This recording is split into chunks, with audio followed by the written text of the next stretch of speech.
শুরুতেই জানিয়ে দেব আমাদের হাতে থাকা আজকের সর্বশেষ বাংলা আপডেট সংবাদ। মোদির দাবি বাংলাদেশের সার্বভৌমত্বের জন্য হুমকি, মন্তব্য করেছেন হাসনাত আব্দুল্লাহ। এরপর জানিয়ে দেব বৈষম্যবিরোধী ছাত্র আন্দোলনের বিজয় শোভাযাত্রা, মুখে ব্যান্ডেজ ক্র্যাচে ভরে দিয়েও এসেছে তারা। এরপর জানিয়ে দেব ভারত ছিল বিজয়ের মিত্র, এর বেশি কিছু নয়, মন্তব্য করেছেন আসিফ নজরুল। এরপরে জানিয়ে দেব ৭১ সালে আমাদের আশ্রয় দেওয়ার পেছনে ভারতের রাজনৈতিক স্বার্থ ছিল। এরপর জানিয়ে দেব স্মৃতিসৌধে শ্রদ্ধা জানাতে এসে আওয়ামী লীগের ৭ নেতাকর্মী আটক। সর্বশেষ জানিয়ে দেব কিশোরগঞ্জে পিকআপ ভ্যান অটোরিকশার সংঘর্ষে নিহত ৫। এতক্ষণ শুনছিলেন সংবাদ শিরোনাম, এরপর বিস্তারিত।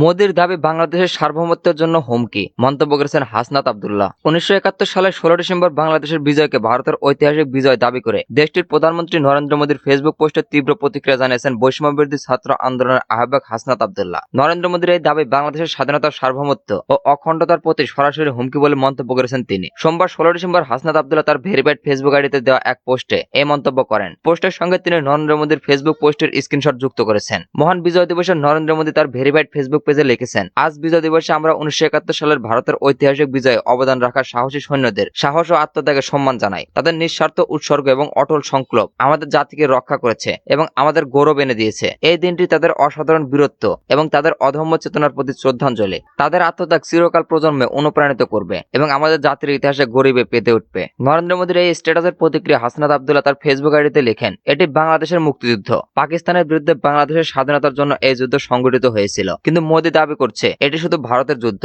এবং তাদের অর্জন। তাদের বক্তব্যে বাংলাদেশের অস্তিত্বই উপেক্ষিত। হাসনাত লিখেছেন, যখন এই স্বাধীনতাকে ভারত নিজেদের অর্জনের হিসাবে দাবি করে তখন আমি একে বাংলাদেশের স্বাধীনতার সার্বভৌমত্ব এবং অখণ্ডতার প্রতি সরাসরি হুমকি হিসেবে দেখি। ভারতের এই হুমকির বিরুদ্ধে আমাদের লড়াই চালিয়ে যাওয়া অবশ্যম্ভাবী। এই লড়াই আমাদের চালিয়ে যেতেই হবে।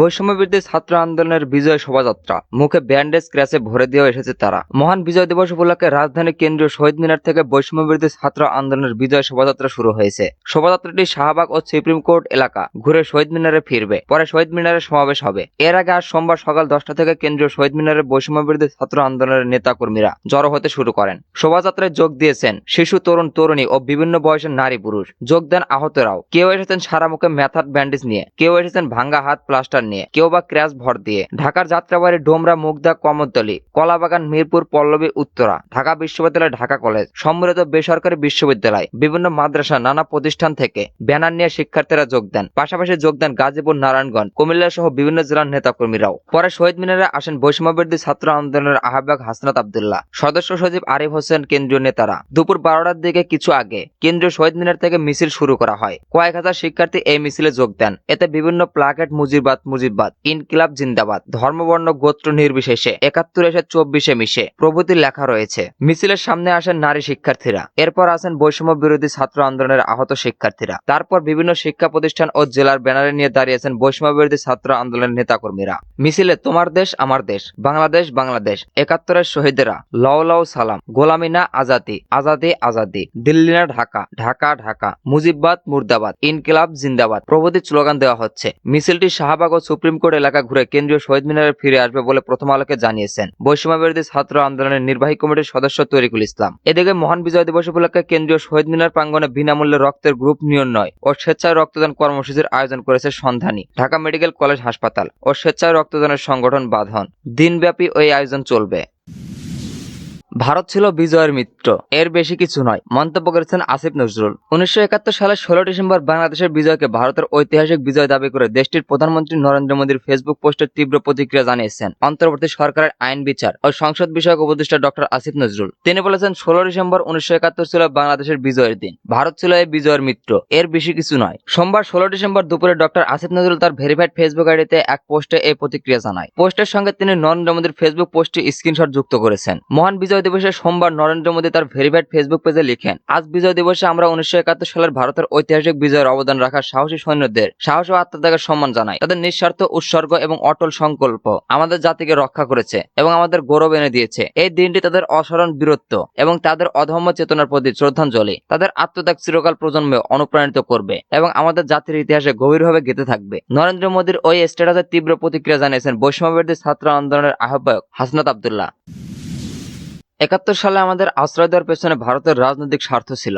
বিএনপি চেয়ারপারসনের উপদেষ্টা আবুল খায়ের ভূঁইয়া বলেছেন, ১৯৭১ সালে আমাদের আশ্রয় দেওয়ার পেছনে ভারতের রাজনৈতিক স্বার্থ ছিল। পাকিস্তানকে দুর্বল করার জন্য পূর্ব বাংলাকে বাংলাদেশ আশ্রয় দিলে তাদের আধিপত্য বিস্তারে সক্ষম হবে। কিন্তু ভারত সেদিন মনে করেনি বাংলাদেশ একটি স্বাধীন সার্বভৌম রাষ্ট্র হয়ে তাদের কথা মতো উঠবে আর বসবে, তা কখনো সম্ভব হবে না। তিনি বলেন, আমরা দিল্লির হাত থেকে মুক্ত হয়েছি, আর যুক্ত হব না। ভারত যদি সম্পর্ক রাখতে চায় তাহলে বাংলাদেশের জনগণের সঙ্গে সম্পর্ক রাখতে হবে। কোনো একটি বিশেষ দল বিশেষ ব্যক্তির সঙ্গে সম্পর্ক রাখলে ভারতের আমাদের সম্পর্ক কখনো পরিবর্তন হবে না। সোমবার সকালে লক্ষ্মীপুরের রায়পুর বাস টার্মিনালের বিজয় দিবস উপলক্ষে আয়োজিত আলোচনায় প্রধান অতিথির বক্তব্যে তিনি এসব কথা বলেন। খায়ের ভূঁইয়া বলেন, আন্দোলনের সংগ্রামের মাধ্যমে শেখ হাসিনার পতন নিশ্চিত করে দ্বিতীয়বারের মতো আজ স্বাধীন ও সার্বভৌমত্ব রাষ্ট্রের আমেজ ফিরেছেন। এরপরও বিভিন্ন চক্রান্ত ষড়যন্ত্র চলছে। এই বিজয়কে ধরে রাখতে আমাদের আরো পরিশ্রম করতে হবে। যতক্ষণ না এই তত্ত্বাবধায়ক সরকার একটি রোডম্যাপের মাধ্যমে অবাধ সুষ্ঠু নির্বাচন দিয়ে জনগণের নির্বাচিত প্রতিনিধিদের হাতে ক্ষমতা হস্তান্তর করে, ততক্ষণ আমাদের আন্দোলন সংগ্রাম অব্যাহত রাখতে হবে। হাসিনা ও তার দোসররা কিন্তু বসে নেই। বিদেশে বসে তাদের চক্রান্ত ষড়যন্ত্র অব্যাহত রয়েছে। কয়েকটি ঘটনার মধ্য দিয়ে দেশকে দিয়ে চক্রান্ত ষড়যন্ত্র হয়েছে।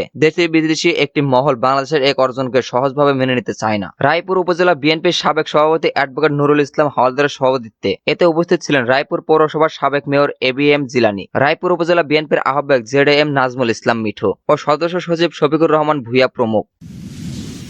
স্মৃতিসৌধে শ্রদ্ধা জানাতে আসা আওয়ামী লীগের 7 নেতাকর্মী আটক। ঢাকার সাভারে জাতীয় স্মৃতিসৌধ বিজয় দিবসে শ্রদ্ধা জানাতে আসা ঢাকা জেলা আওয়ামী লীগের সাবেক সাধারণ সম্পাদক ও ঢাকা জেলা পরিষদের সাবেক চেয়ারম্যান মাহবুবুর রহমান সহ 7 নেতাকর্মীকে আটক করেছে পুলিশ। সোমবার 16 ডিসেম্বর দুপুরে 12:30টার দিকে জাতীয় স্মৃতিসৌধের পরিদর্শন ছাউনি এলাকা থেকে তাদের আটক করা হয়। আটকের বিষয়টি নিশ্চিত করেছেন আশুলিয়া থানার পরিদর্শক ওসি আবু বক্কর সিদ্দিক। আটকদের মধ্যে একজন ঢাকা জেলা আওয়ামী লীগের সাবেক সাধারণ সম্পাদক ও ঢাকা জেলা পরিষদের সাবেক চেয়ারম্যান মাহবুবুর রহমান ও ঢাকা 19 আসনের সাবেক সংসদ সদস্য সাইফুল ইসলামের কর্মী মিল্টনের নাম জানা গেছে। বাকিদের নাম পরিচয় পাওয়া যায়নি। আওয়ামী লীগ নেতাকর্মীরা বলেন, 16 ডিসেম্বর বীর শহীদদের প্রতি শ্রদ্ধা নিবেদন করতে আসেন ঢাকা জেলা আওয়ামী লীগের সাবেক সাধারণ সম্পাদক মাহবুবুর রহমান। তার নেতৃত্বে স্থানীয় ঢাকা 19 সংসদ সদস্যের কর্মীরা স্মৃতিসৌধে শ্রদ্ধা জানাতে আসেন। এ সময় পরিদর্শন ছাউনির পাশে নেতাকর্মীরা জড়ো হচ্ছিল। খবর পেয়ে ডিএমপি, ডিবি পুলিশ ও আশুলিয়া থানা পরিদর্শক শ্রদ্ধা করার সহ 7 নেতাকর্মীকে আটক করে। আশুলিয়া থানার পরিদর্শক ওসি আবু বক্কর সিদ্দিক বলেন, দুপুরে আওয়ামী লীগের নেতাকর্মীর জাতীয় স্মৃতিসৌধ শ্রদ্ধা জানাতে আসে। এ সময় 7 জনকে আটক করা হয়েছে।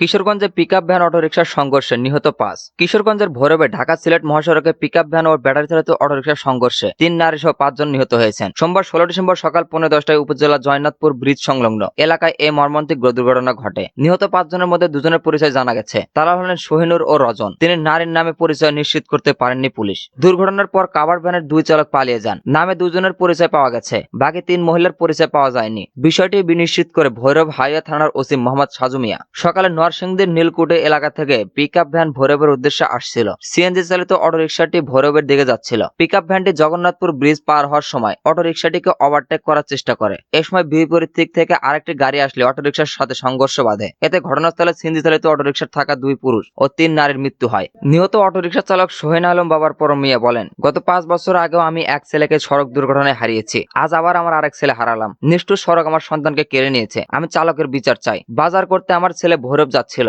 সকালে নাস্তা খেয়ে বাজার করতে আমার সঙ্গে শেষ কথা বলে। বাড়ি থেকে বের হওয়ার কিছুক্ষণ পর ফোন আসে আমার ছেলে অ্যাক্সিডেন্ট করে মারা গেছে। একমাত্র ছেলেকে হারালাম। আমি এখন কিভাবে চলবো? ভৈরব হাইওয়ে থানার ওসি মোহাম্মদ সাজু মিয়া কালবেলাকে বলেন, সিএনজি চালিত অটোরিকশা ও পিকআপ ভ্যানের সংঘর্ষে চালক সহ 5 জন নিহত হয়েছেন। গাড়িগুলো আটক করে থানায় নেওয়া হয়েছে, কিন্তু 2 চালক পালিয়ে গেছেন। পরিবারের অভিযোগের ভিত্তিতে প্রয়োজনীয় ব্যবস্থা নেওয়া হবে।